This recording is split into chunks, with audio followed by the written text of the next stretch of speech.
that India is a motherland and Israel is a fatherland कि बापू तेरा Israel है। Motherland मातृशक्ति तो हमें और बापू इजराइल। ये यहूदी हमारे कब से पूर्वज हो गए।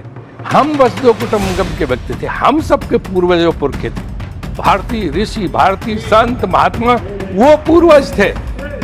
यहूदी हमारे कब से पूर्वज हो गए और बाप हो गए। इसका अर्थ क्या, ये भाजपा को स्पष्ट करना चाहिए। भारत के लोग पूर्वज थे, हमारे राम कृष्ण, हमारे ऋषि मुनि वो हम थे जिनका गौरव हमें है।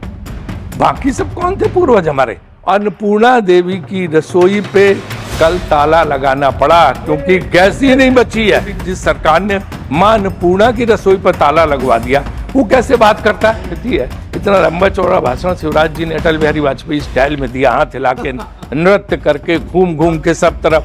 लेकिन क्या जो है आप उसका हल निकाल पा रहे। 2014 को पहले तो कुछ था ही नहीं, ना अस्पताल थे, न बिजली थी, न कुछ था। उनका 14 के बाद बिजली आई, सिर्फ सड़क, जंगल, नदियां थी। फिर जब 14 में मोदी जी आए तब आपका कभी घर बना होगा, आपके लोगों के बच्चों को नौकरियां मिली होंगी। इसके पहले तो कुछ था ही नहीं। पहले था कि रुपए को हमने देश की इज्जत से जोड़ दिया, मनमोहन सिंह का मजाक बनाने के लिए कि जितनी उनकी उम्र हो गई वहां पे रुपया पहुंच गया। आज तो 93 साल 93 रुपए पर पहुंच गया। तो किसकी उम्र से हम जोड़े इसको और किस देश की इज्जत से जोड़े। अरे कितनी चमचागिरी भाई, कुछ तो यार शांत हो जाओ। 8,000 इन्होंने कहा मैं भी मोदी जी को जानता हूं 30 साल से, तो मैं भी मोदी जी को 30 साल से जानता हूं। अब वो उनको इतनी ये पसंद नहीं है जितनी हुई आज।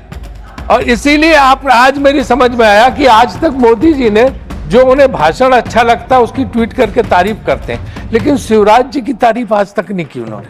जबकि इतना लंबा चौड़ा ये भाषण देते हैं, उनके आज कम से कम 200 बार उन्होंने नाम लिया होगा और ऐसा कर दिया कि 2014 के पहले इस देश में कुछ हुए नहीं था। न बिजली खंबे थे, न बिजली थी, कुछ प्रगति हुई नहीं थी, न रेल थे, न ग्रामीण विकास हुआ था, न सड़क हुआ था, कुछ भी नहीं। यानी देवगौड़ा जी भी सुनते रहे कि वो भी 1 साल प्रधानमंत्री थे, उनके जमाने भी कुछ नहीं।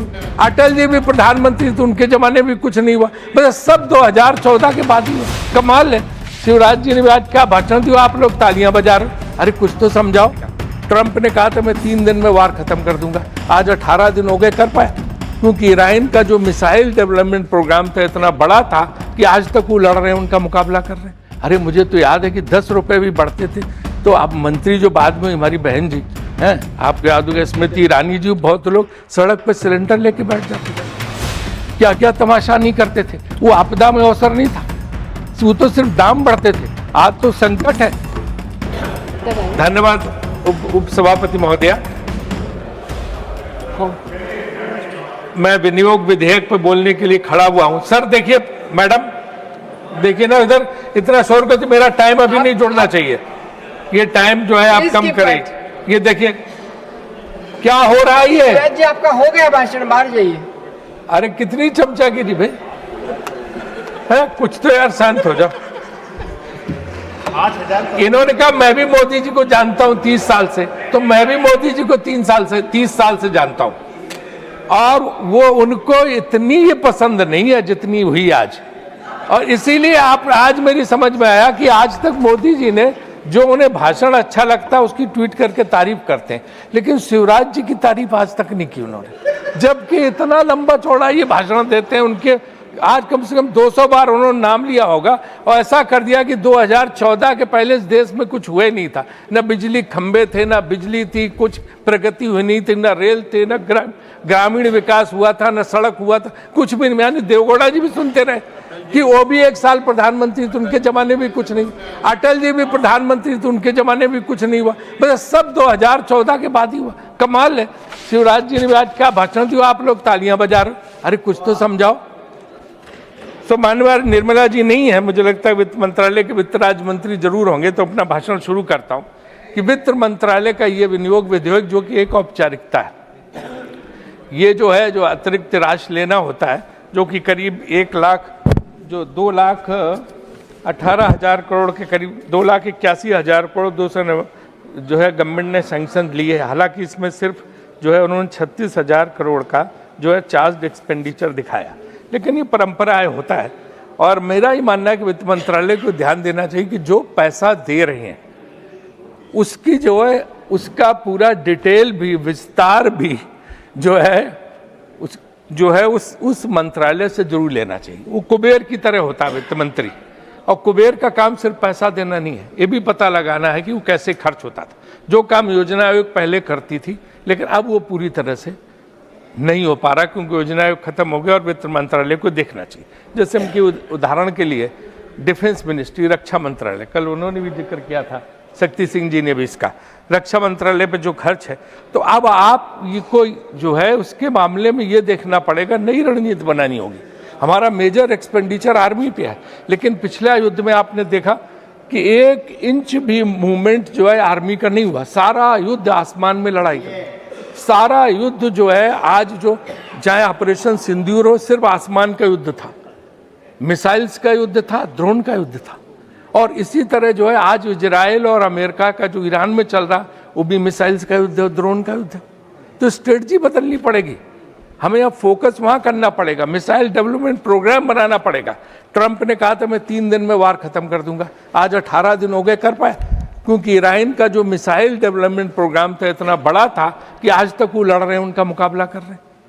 तो इसलिए जो है हमें भी अपनी रणनीति ढंग से सोचनी पड़ेगी कि हम जो पैसा दे रहे हैं अतिरिक्त जो है बजट के प्रावधानों में, तो हम उसको खर्च कहाँ पे करें, मिसाइल डेवलपमेंट प्रोग्राम और उसके साथ साथ जो है टेक्नोलॉजी डेवलपमेंट। इन्होंने कल कहा था कि रिसर्च डेवलपमेंट R&D पे खर्च होना चाहिए, तो मैं भी इस बात का समर्थन हूँ कि उसको करना चाहिए।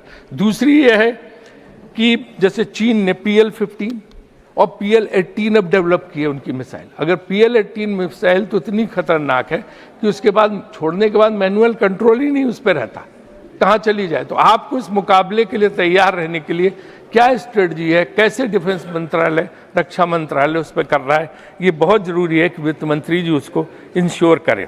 दूसरा, ये ड्रोन की बहुत बड़ी समस्या हो रही है, एंटी ड्रोन टेक्नोलॉजी पे क्या काम हो रहा है, ये भी रक्षा मंत्रालय को देखना पड़ेगा। ड्रोन एक इतनी बड़ी समस्या है कि ये 50 किलो तक एक्सप्लोसिव लेके जा सकता है और कहीं भी गिरा देता। कल वो बता रहे थे पंजाब के एक सांसद की, वो ड्रोन के जरिए जो है भारत के अंदर पंजाब में जो AK-47 तक गिरा देते हैं, जिसका फायदा आतंकवादी ले सकते हैं। तो आपकी ड्रोन टेक्नोलॉजी के लिए आप क्या क्या कर रहे हैं, ये भी बहुत देखना जरूरी है।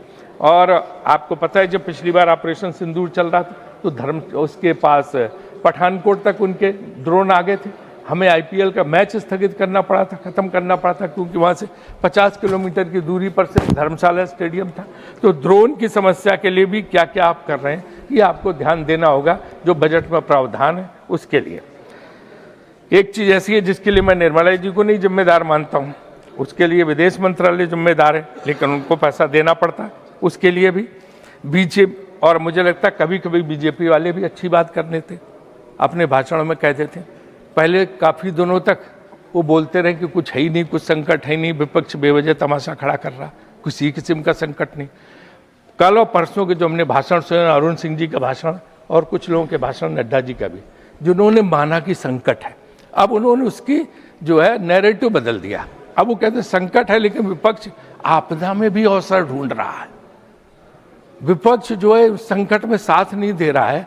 अभी गैस वगैरह का संकट है, गैस LPG का संकट है, उसमें विपक्ष अवसर देख रहा। अरे मुझे तो याद है कि 10 रुपये भी बढ़ते थे तो आप मंत्री जो बाद में हमारी बहन जी हैं, आपको याद होगा स्मृति ईरानी जी, बहुत लोग सड़क पर सिलेंडर लेके बैठ जाते थे, क्या क्या तमाशा नहीं करते थे। वो आपदा में अवसर नहीं था, वो तो सिर्फ दाम बढ़ते थे। आज तो संकट है और ये संकट जो है लगातार जो है बढ़ता चला जा रहा है। उन्होंने कहा झंडा लहराते हुए एक फोन पे जो है जहाज निकल गया, तो 2 ही शिप निकले हैं, 22 शिप अभी अटके हुए हैं। लेकिन ये सोचना पड़ेगा कि ये शिप अटके क्यों, सही है, क्यों ही अटके, अभी तो देखना पड़ेगा। 80 साल बाद अचानक की नौबत कैसे आई। इतने इस देश में प्रधानमंत्री हुए, किसी के जमाने में नहीं अटके, चाहे नेहरू जी हों, चाहे उसके बाद लाल बहादुर शास्त्री हों, चाहे इंदिरा जी हों, और चाहे जो है आपके देवगौड़ा जी जा रहे हैं, इनके ज़माने में चंद्रशेखर जी, नीरज यहाँ बैठे हैं, इनके पता है बेस्ट रिलेशन ईरान से थे, सबसे हमारे अच्छे थे, इजराइल से भी अच्छे थे, ईरान से भी अच्छे थे, अमेरिका से भी अच्छे थे, रूस से भी अच्छे थे। कोई ऐसी बात ही नहीं थी कि किसी और अन्य कोई प्रधानमंत्री किसी का कोई झगड़ा किसी से था? हमारी नीति ऐसी थी कि सबसे दोस्ती, किसी से झगड़ा ना, हमारे जहाज रुकते थे ना कुछ होते। अब ये एक नया शुरू हुआ कि हमने वो विदेश नीति पूरी तरह से उलट दी। अब हम ऐसे चले गए कि हम बिल्कुल जो है इजराइल के ब्लॉक में शामिल हो गए, उसके गुट में शामिल हो गए। और जो है वो सबीर भाटिया, जिसका हॉटमेल होता है तो बहुत बड़ा आईटी का है अमेरिका को, उसने एक लाइन लिखी ट्वीट में अपने कि I am still not able to understand what does it mean that India is a motherland and Israel is a fatherland. इसका मतलब क्या है, वो अमेरिका में बैठे भारतीयों को नहीं समझ में आ रहा। और वो विजेंद्र सिंह, आपके लोकसभा बीजेपी में लोकसभा सदस्य विजेंद्र सिंह जी, अब नहीं है बीजेपी में, उनका हरियाणा में भाषण हुआ अभी, वो भाषण आपने सुना, वो सब सोशल मीडिया पर बहुत वायरल है। उन्होंने गांव के लोगों की सभा थी बहुत बड़ी, उसमें कहा कि भाई इसका मतलब ये हुआ कि बापू तेरा इजराइल है, मदरलैंड मातृशक्ति तो हमें, और बापू इजराइल। ये यहूदी हमारे कब से पूर्वज हो गए? हम वसुधैव कुटुंबकम के व्यक्ति थे, हम सबके पूर्वज और पुरखे थे। भारतीय ऋषि, भारतीय संत, महात्मा वो पूर्वज थे। यहूदी हमारे कब से पूर्वज हो गए और बाप हो गए? इसका अर्थ क्या? ये भाजपा को स्पष्ट करना चाहिए कि कब से यहूदियों को उन्होंने पूर्वज मान लिया। हम पूर्वज थे, भारत के लोग पूर्वज थे, हमारे राम कृष्ण, हमारे ऋषि मुनि, वो हम थे जिनका गौरव हमें है। बाकी सब कौन थे पूर्वज हमारे? तो ये एक बहुत बड़ी बात है कि हमारी विदेश नीति में हमने जो कुछ भी किया वो इस तरह का किया कि समझ में नहीं आ रहा कि इसका अर्थ क्या है। और यहाँ पे आपने देखा होगा कि क्या कि हम दुश्मनी कभी किसी से लेते नहीं थे, हम दूसरों की लड़ाई में अपना सर क्यों डाल रहे हैं? हम तो उसी नीति पे रहे, नॉन अलाइंड नीति, निर्गुण नीति। ये क्या जरूरत पड़ गई कि हमें जाके अपने आप को समर्पित करना पड़ा? हम उस ब्लॉक में शामिल हो रहे हैं और एक एक जहाज को निकलवाने के लिए फोन करना पड़ रहा।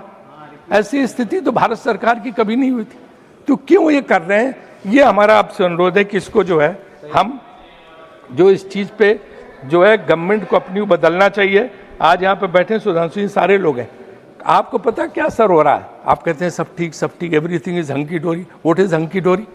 बनारस काशी विश्वनाथ का मंदिर, और वहाँ सबसे बड़ी महत्ता बाबा विश्वनाथ के बाद है माँ अन्नपूर्णा देवी की, क्योंकि अन्नपूर्णा देवी का जो पूजन होता है कि उनका भंडार कभी खाली नहीं होता, उनका भोजन का भंडार कभी अन्नपूर्णा देवी खाली नहीं होता काशी में। अन्नपूर्णा देवी की रसोई पे कल ताला लगाना पड़ा क्योंकि गैस ही नहीं बची है। जिस पार्टी ने अन्नपूर्णा देवी, जिस सरकार ने मां अन्नपूर्णा की रसोई पर ताला लगवा दिया, वो कैसे बात करता है कि सब कुछ सही है? और इसके पहले सीता रसोई अयोध्या में पहले बंद हो चुकी है। डीएम से तो आप स्टेटमेंट दिलाते, अब मेरा टाइम मत लीजिए। डीएम का स्टेटमेंट तो डीएम तो वही कहेगा जो सरकार कहेगी, लेकिन इसके जो है मां अन्नपूर्णा के उसमें जो मुख्य पुजारी उनका बयान आया, मैं आपको वीडियो यहाँ सबमिट कर दूंगा कि कैसे वहां पे वो बंद हो गया। तो ये देखना चाहिए। नड्डा जी अभी यहाँ पे नहीं है। तीसरा जो पैसा है वो रिलीज किया गया 10,000 करोड़ के करीब स्वास्थ्य मंत्रालय का। 10,000 करोड़ में स्वास्थ्य मंत्रालय क्या करेगा? जो 4% से भी नीचे है इस देश में जो लोगों की स्थिति है। इतना लंबा चौड़ा भाषण शिवराज जी ने अटल बिहारी वाजपेयी स्टाइल में दिया, हाथ हिला के, नृत्य करके, घूम घूम के सब तरफ, लेकिन क्या जो है आप उसका हल निकाल पा रहे हैं? आयुष्मान भारत के बारे में बोल रहे थे, आयुष्मान भारत का क्या हाल है? पहले दिन ही गरीब से पूछते हैं आयुष्मान भारत कार्ड है? प्राइवेट हॉस्पिटल में जैसे ही जाता है वो कहता कि जैसे उनको पता था है, बस 2 दिन में 5 लाख का बिल उसी से निकाल के काट दिया। जबरन ऑपरेशन, कुछ इतना परेशान है। और बाकी फर्जी कार्ड जो है ले के नाम चढ़ा के आयुष्मान भारत के नाम पे इतनी बड़ी चोरी डकैती स्कैंडल हो रहा जो हमारे भाजपा के सांसद भी जानते।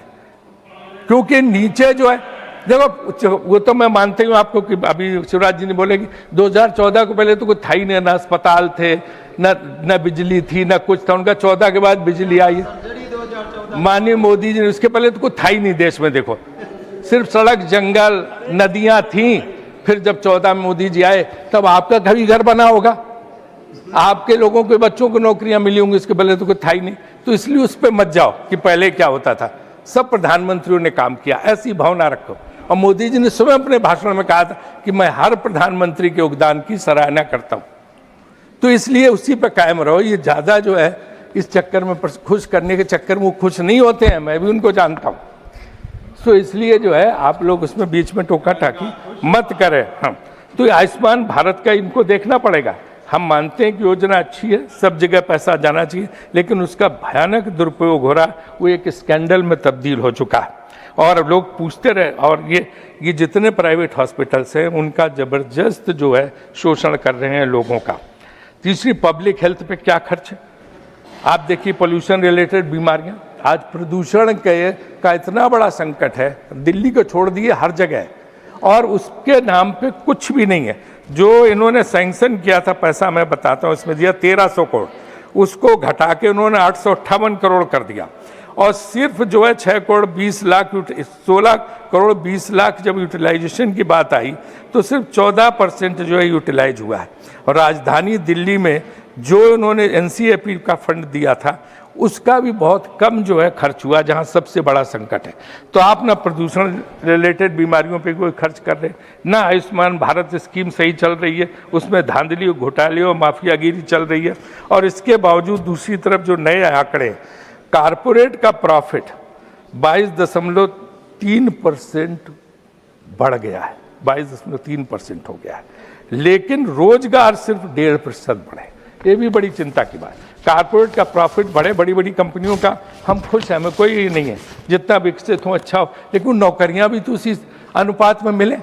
नौकरियां मिल नहीं रही, क्योंकि ये सिर्फ जो है सीमित हो गया है 10% लोगों पे। 10% कारपोरेट हाउस, बड़े जो घराने हैं, धनी लोग हैं, 58% नेशनल इनकम उनके पास है, सिर्फ 10 जो है बड़े घरबाने, बड़ी कंपनियों के पास। और यहाँ नरेंद्र मोदी जी बैठे हैं, वो तो जानते हैं, गुजरात के ही हैं, तो उनसे ज़्यादा हम क्या बताएं, उनको सारी चीज़ पता है। और जहाँ तक वेल्थ की बात है, सो 10% के पास 65% जो है संपत्ति है, बाकी में पूरे 6.4% में बाकी व्यापारी और उद्योगपति है। ये भी बहुत चिंताजनक आंकड़ा है, जिस पर वित्त मंत्री जी को अपना ध्यान आकृष्ट करना होगा। इसके बाद एक चीज़ मैंने उस दिन भी उठाई 0R में, आज भी मैं उसको कहना चाहता हूँ कि फसल बीमा योजना ये किसानों के लिए, ये भी एक बहुत बड़ा स्कैंडल बन गया। आप अच्छी नीयत से आपसे पैसा देते हैं, सरकार उसमें योगदान देती है, यहाँ से पैसा दिया 2% 3% के करीब किसान को देना पड़ता, जो उसके खाते से भी लोग काट लेते हैं, जो प्राइवेट इंश्योरेंस कंपनी वाले हैं, लेकिन उसको पैसा नहीं मिलता। कहीं किसानों को उसमें फसल बीमा के मुआवजे के रूप में 10 रुपये, एक में 1 रुपये, एक में 30 रुपये, एक में 100 रुपये आए, और जबकि उससे योगदान ले लिया और सरकार से भी योगदान ले लिया। ये मैं कोई सरकार की आलोचना नहीं कर रहा हूँ, सिर्फ मार्केटिंग, सिर्फ जो है मॉनिटरिंग की जरूरत है कि जो प्राइवेट कंपनियां, किसान कितना भी कहता रहे, उनके ऊपर जो है इसका फर्क नहीं पड़ता। 4 लाख हेक्टेयर 9.47 मिलियन हेक्टेयर खेती में फसल का नुकसान हुआ है। और PM किसान योजना भी 63,000 करोड़ पे अटकी है, और किसान को वही 6,000 रुपये मिल पा रहे हैं जो किसान योजना के तहत मिलता है। लेकिन जो फसल बीमा योजना में, उसमें जो है ये देखना पड़ेगा कि जो ये कंपनी है, बीमा कंपनियां, वो कितना जो है उनको किसानों को दे रही हैं। उनकी किस्त तो ले लेती हैं, सरकार से भी पैसा ले लेती, लेकिन किसानों को नहीं मिलता। तो इसलिए इस तरफ भी हमें ध्यान देना होगा कि कैसे हम जो है किसानों को फसल बीमा योजना को सुधार को उस पर करें।